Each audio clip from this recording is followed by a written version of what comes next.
He's going to show you how to make one of these graceful, well-balanced vessels right now on DIY's Throwing Clay.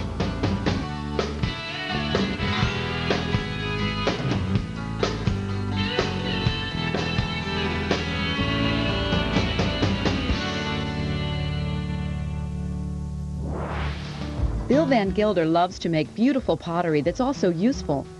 He's been throwing for more than 30 years, so he's an expert. I make a lot of functional pottery. One of the most popular items is a pitcher. As they say, form follows function. So the piece has got to work well. I've considered the handle in relation to the lip, in relation to the weight of liquid. I'm going to show you how I put them together to make this great piece. First thing we've got to do is prepare some clay. Let's go over to the wheel and go to work. To make the pitcher, you'll need about 4.5 pounds of clay, a wooden rib, a soft rubber rib, a small sponge on a stick, a 5-inch by 5-inch piece of newspaper, a cutoff wire, a trimming tool, wax-resist emulsion, and glazes. Many of the forms we make on the potter's wheel start as a cylinder, and that's the case for this project, a pitcher. I'm going to add a handle and a lip, but I'm going to alter that cylindrical form with a slight belly. First thing to do is get our clay attached to the wheel head and get it centered. I'm using a quick wheel speed to begin the project and a lot of water. One of the common mistakes when you're making a cylinder is to leave the clay at the bottom of the cylinder. I want to show you how to bring that upward. Open the form wider than the floor needs to be as a finished piece. Draw the clay back inward over the form, which creates a tight corner in the bottom of the piece. The less clay Bill leaves at the bottom of the cylinder's walls, the less he'll have to remove later in the trimming stage. Next step. Use the flat of your thumb on the wheel head and cut a bevel with your thumb tip. That's a place for these outside fingers to get under the wall and draw that clay upward. Leave the rim thicker than normal at this stage. Again, second pull, use your thumb tip again.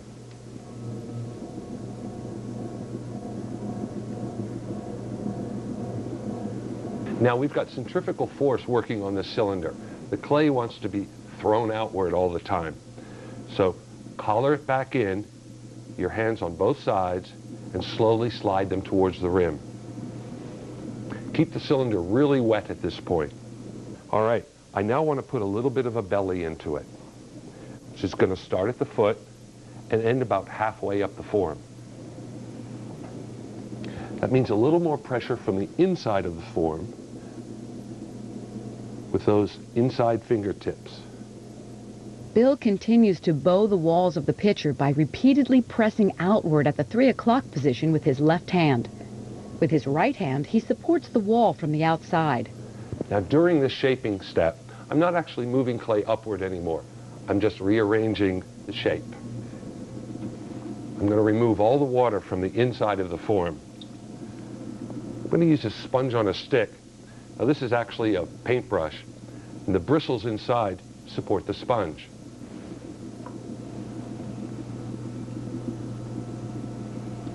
Now let's clean the form up. I'm going to use this undercutting tool. It's just a piece of wood with 2 bevels on each end. Cut some of that clay away from the foot, and now very lightly pressure your clay from the inside against the rib on the outside.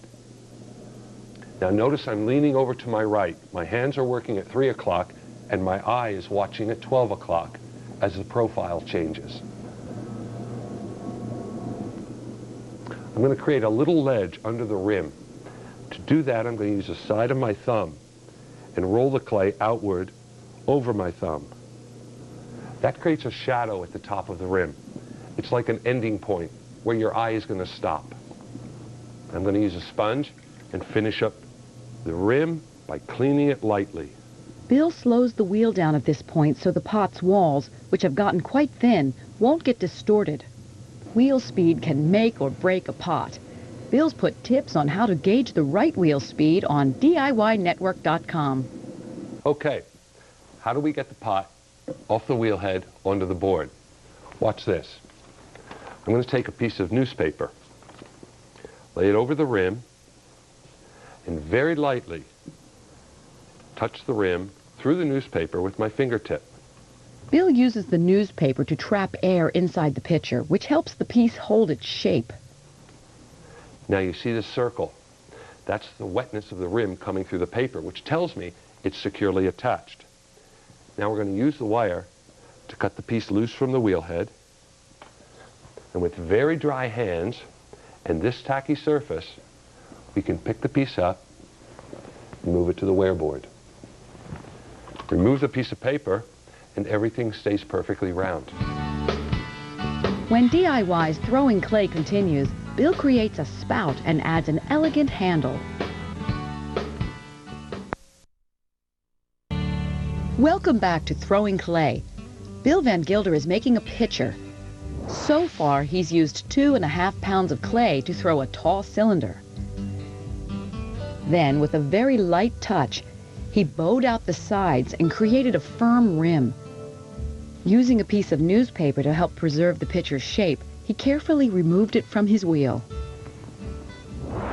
There's one more thing to this pitcher project, and that is adding the spout.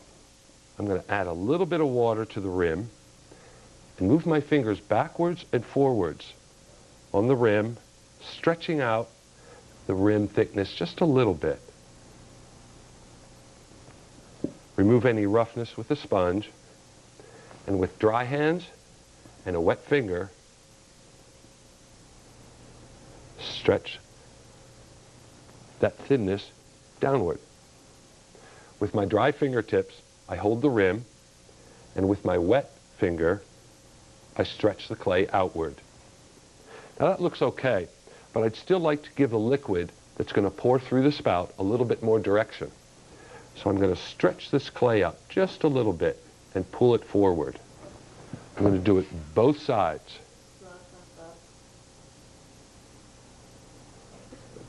Now, something to also notice here is that the top of this rim has now gone into an oval. So I'm going to push it back into a slight round and a little bit into a triangle. Again, this gives the liquid a direction to travel as it leaves the spout. Now there's one last thing I want to do to the form of the pitcher. I want to make sure that this curve, what we call the throat of the pitcher, under the spout, is really gentle. So I stroke it from the inside right to the lip. That looks pretty good. Next step. Let's let the pitcher dry till it's a stiff leather hard, trim the foot, and attach a handle. Bill sets the pitcher aside to dry until the clay has the consistency of hard cheese throughout, or leather hard. Okay, our pitcher's now leather hard. Next step is to trim the foot into a nice rounded bevel. We're also going to add a handle to the back opposite the spout. First step is let's create a pad on which to set the pitcher. Bill uses a pound of clay to create a level pad. He'll use it as a soft place to invert the pitcher for trimming. I'm going to make this pad about 3/4 of an inch thick. I'm going to skim the water from the pad using this old credit card. The pad has to be dry so the pitcher won't slip when it's resting there. Before I flip the pitcher over and attach it to the pad, I've got to compensate for these high ridges at the lip. To do that, I'm going to cut away a piece of the pad. I'm going to place these high points of the spout in this blank space of the pad. That means the base stays level. And it's important to keep the base of the pot level so the trim is level and even. Bill uses the trimming tool to gently shave the extra clay from the bottom of the pitcher and shape the foot.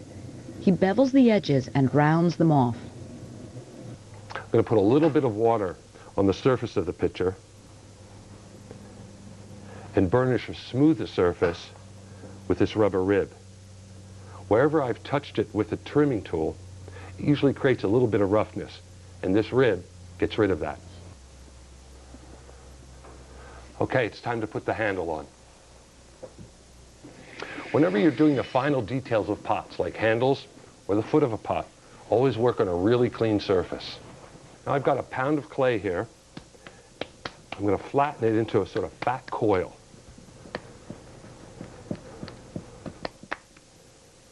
Dip it in water. I'm going to literally pull the clay downwards, and that is stretch it. It's very much like throwing. Get rid of the excess off the bottom and tear off the piece of handle that I want. Set your handle down onto a clean, dry surface and dry your hands. Again, use clean hands and a clean working surface. First thing I do is locate where the handle is going to be. It's going to be directly across from the spout. And I make 2 small marks at the rim. Those are guide marks. I'm going to wet that area and wet the attachment area. Now this pitcher form has a concave shape right here. This is the area that the handle is going to straddle. Using dry hands, pick up your pooled handle. Now this is a handling technique that I use. Hold the handle over your first finger and support it with your thumb. With your other thumb, pull off the roughness off one end and get rid of it.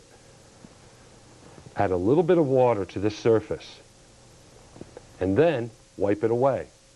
Now we've created a really tacky surface on the end of this handle. That's enough to stick it to the pitcher. I use my guide marks and kind of force it onto the rim of the pitcher. Bill gently blends the edges of the attached handle into the pitcher's surface with his fingertips. Coming up on DIY's Throwing Clay, Bill finishes the handle and adds a few final touches to this graceful form. Welcome back to Throwing Clay. Master potter Bill Van Gilder is making a pitcher. He started with 2.5 pounds of clay and threw a tall cylinder with a rounded belly. Next, he gently stretched out part of the rim and shaped it into a spout. Then he let the pitcher dry until it was leather hard. He threw a level pad on which he could safely invert the pitcher to trim it. Then he rolled out a fat coil and pulled a handle. He attached the handle to the top of the pitcher opposite the spout. Now he's going to finish the handle. With a dry hand, pick the pitcher up and dip the handle in the water. And now stretch it again. As you stretch it, make sure you're pulling it directly across from the spout. Now I use the tip of my thumb to create a couple of grooves in the top of the handle. That's a place where the glaze will pool and attract some attention. Turn the pitcher, holding the end of the handle, and attach it to the widest point of the pitcher. Make sure it's straight in line with the spout and seal up the end. These sharp edges I'm going to soften with a sponge. Bill smooths and blends the clay where the handle meets the body. If he didn't, the edges would become razor sharp when they're glazed. All right, there are a couple more things I look for in this pitcher. One is the inside shape of this handle. Right here, there's an inner curve happening, which I'm not real fond of. So I'm going to push that out a little bit and give the handle its final shape.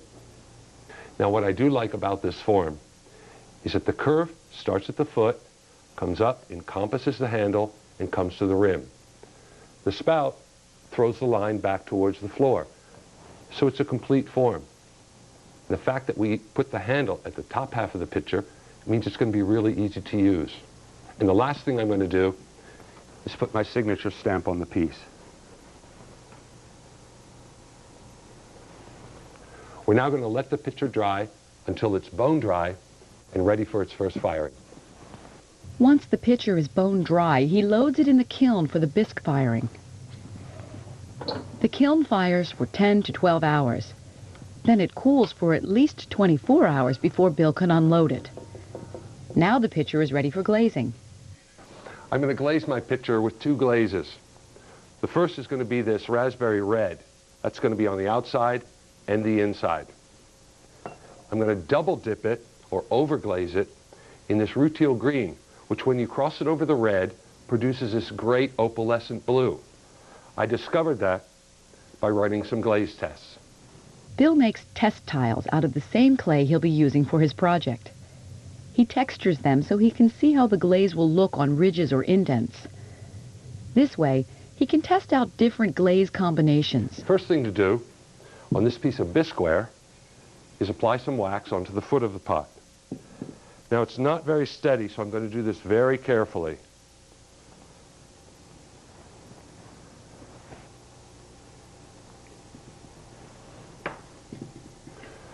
We did it. Now, while this dries, I'm going to stir up my glazes. Next on DIY's Throwing Clay, Bill layers up the glazes to produce an opalescent blue. Welcome back to Throwing Clay. Bill is making a pitcher. So far, he's thrown a tall cylinder with a rounded belly and a spout. When the piece was leather hard, he inverted it on a clay pad and shaped the base with a trimming tool. Next, he pulled a handle and attached it to the pitcher opposite the spout. He took care to shape it into a nice curve. Finally, he applied his signature stamp. After setting the pitcher aside to dry until it was bone dry, he fired it in the bisque kiln. Then he applied wax-resist emulsion to the bottom of the pitcher. Now he's ready to dip. All right, wax is good and dry. Now, I'm going to pour glaze inside the pitcher first. Spin it and drop the glaze out of the pitcher. By spinning it, I completely coat the inside. Now, I don't want my fingers stuck in the glaze, so I'm going to reglaze this area when the top area and the inside are dry. Okay, it looks like this is dry enough to finish the dip.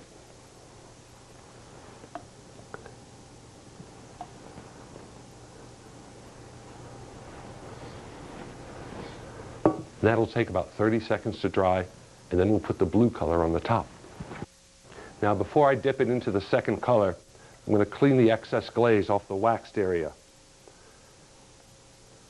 If I left it there, it would melt and stick the pitcher to the kiln shelf when we high fire it. If a pot fuses to the kiln shelf, you have to break it to get it off. Bill's put tips on keeping your pot safe while firing in the kiln on DIYnetwork.com. Okay, now it's ready for the second dip of the rutile green. Now, I want to keep the inside of the pot red, so I'm going to dip this pitcher very straight. Keep an air pocket inside, which prevents the glaze from going up inside the pitcher. Now, a helpful hint here.